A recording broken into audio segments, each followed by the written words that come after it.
semalam dalam PC Mingguan, saya buat satu confession. Confession yang tak mudah untuk kerajaan akui. Ini pengakuannya.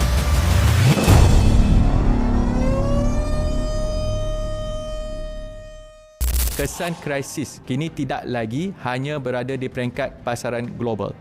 Ia sudah mula meresap ke dalam kos pengangkutan, logistik, harga barang dan perbelanjaan harian rakyat.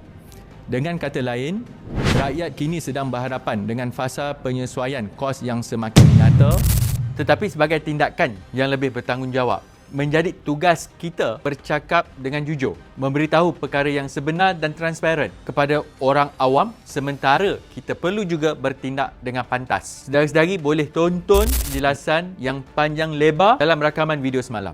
Cuma salah satu langkah cepat yang kerajaan ambil adalah untuk kita alihkan fokus ke biodiesel. Dalam minggu kedua pengumuman tentang ini, kerajaan sudah buat semakan ketersediaan berapa banyak tempat adunan biodiesel yang dah ready to go dari B10 ke B15.